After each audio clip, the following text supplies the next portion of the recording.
पाठ 14। पंच परमेश्वर।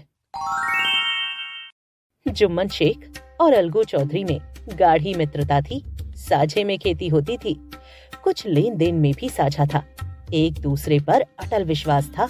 जुम्मन जब हज करने गए थे तब अपना घर अलगू को सौंप गए और अलगू जब कभी बाहर जाते तो जुम्मन के भरोसे अपना घर छोड़ जाते थे। इस प्रकार अलगू को भी जुम्मन पर पूरा भरोसा था। जुम्मन की एक बूढ़ी खाला मौसी थी। उसके पास थोड़ी सी जमीन जायदाद थी। वह बूढ़ी हो चुकी थी, इसलिए खेतों की देखभाल नहीं कर सकती थी। जुम्मन ने लंबे चौड़े वादे करके मौसी से जमीन जायदाद अपने नाम लिखवा ली थी और जीवन भर मौसी को रोटी कपड़ा देने का वचन दिया था। वह कुछ दिन तो बराबर रोटी कपड़ा देता रहा, परंतु बाद में जुम्मन व उसकी पत्नी बूढ़ी मौसी का अपमान करने लगे। जब मौसी से अपना अपमान न सहा गया तो उसने जुम्मन से कहा, बेटा, तुम्हारे साथ मेरा निर्वाह न होगा। तुम मुझे रुपए दे दिया करो, मैं अपना अलग पका खा लूंगी। इस पर जुम्मन ने धृष्टता के साथ उत्तर दिया, रुपए क्या यहाँ फलते हैं? मौसी ने नम्रता से कहा, मुझे कुछ रूखा सूखा चाहिए भी कि नहीं? जुम्मन ने गंभीर स्वर में जवाब दिया, तो कोई यह थोड़े ही समझा था कि तुम मौत से लड़कर आई हो। इस बात पर मौसी बिगड़ गई। उसने पंचायत बैठाने की धमकी दी। जुम्मन हंसते हुए बोले, हाँ, जरूर पंचायत करो, फैसला हो जाएगा। मुझे भी ये रात दिन की खटखट पसंद नहीं। पंचायत में किसकी जीत होगी, इस विषय में जुम्मन को कुछ भी संदेह नहीं था। जुम्मन जानता था कि गांव के सभी लोग उसके पक्ष में हैं और पंच भी उसके पक्ष में ही बोलेंगे। इसलिए जुम्मन और उसकी पत्नी ने बुढ़िया से कहा, तुम खुशी से पंचायत बैठा लो। मौसी ने आखिर पंचायत बैठाने का फैसला ले लिया। एक दिन पंचायत बैठी। अलगू चौधरी पंचों द्वारा मौसी की सहमति से सरपंच चुना गया। वह बोला, सारा गांव जानता है कि जुम्मन शेख मेरा मित्र है, इसलिए इस बार मुझे सरपंच न बनाया जाए। मैं जुम्मन से बिगाड़ नहीं करना चाहता। मौसी ने कहा, नहीं बेटा, जब लोगों ने तुम्हें सरपंच चुना है तो तुम ही सरपंच बनो। मुझे विश्वास है कि तुम बिगाड़ के डर से न्याय करने में विचलित नहीं होगे, तुम सही न्याय करोगे। अलगू सरपंच बनकर बैठ गया। उसके आसपास पंचायत के सभी पंच बैठे थे। जुम्मन यह सोचकर बहुत प्रसन्न हो रहा था कि सरपंच तो मेरा मित्र है, वह अवश्य मेरे पक्ष में निर्णय देगा। मौसी ने पंचों से कहा, पंचों, आज 3 वर्ष हुए मैंने अपनी सारी जायदाद जुम्मन के नाम लिख दी थी।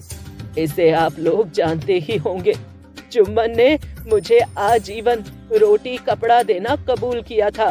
साल भर तो मैंने इसके साथ रो धोकर काट लिया, पर अब रात दिन का रोना नहीं सहा जाता। ना मुझे पेट भरकर रोटी मिलती है, ना तन का कपड़ा। मैं बूढ़ी हो चुकी हूँ, न्यायालय नहीं जा सकती। आप लोगों के अतिरिक्त और किसे अपना दुख सुनाऊं?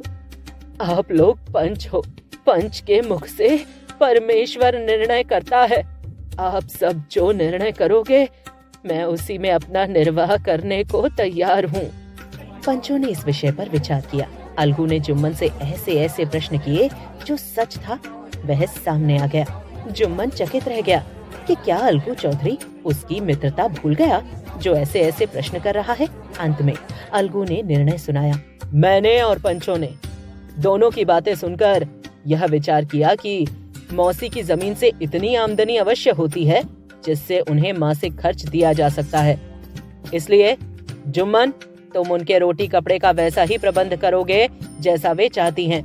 यदि तुम इस पर तैयार नहीं हो तो जमीन जायदाद की लिखा पढ़ी तुम्हारे नाम नहीं रह सकती। ऐसा निर्णय सुनकर सब लोग कहने लगे, इसी का नाम पंचायत है। दूध का दूध और पानी का पानी कर दिया। उस दिन से जुम्मन अलगू से बैर रखने लगा। जुम्मन ने अलगू के घर जाकर उसे बहुत बुरा भला कहा। इस प्रकार दोनों की दोस्ती दुश्मनी में बदल गई।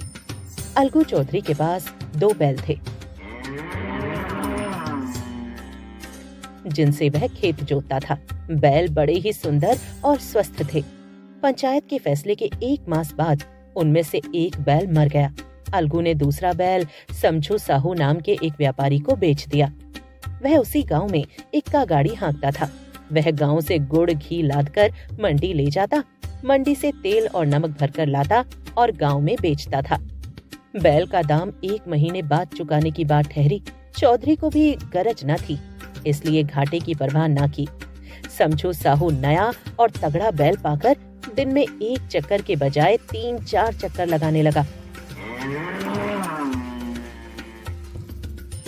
बैल से मेहनत इतनी लेता था, परंतु उसके चारे पानी का प्रबंध सही से नहीं करता। परिणाम यह हुआ कि बैल की हड्डियां दिखने लगी। एक दिन समझू साहू शहर से सामान लादकर चला आ रहा था। बैल उस दिन चौथे चक्कर में सामान ला रहा था। थके हुए जानवर के पैर नहीं उठ रहे थे, ऊपर से साहू कोड़े बरसा रहा था।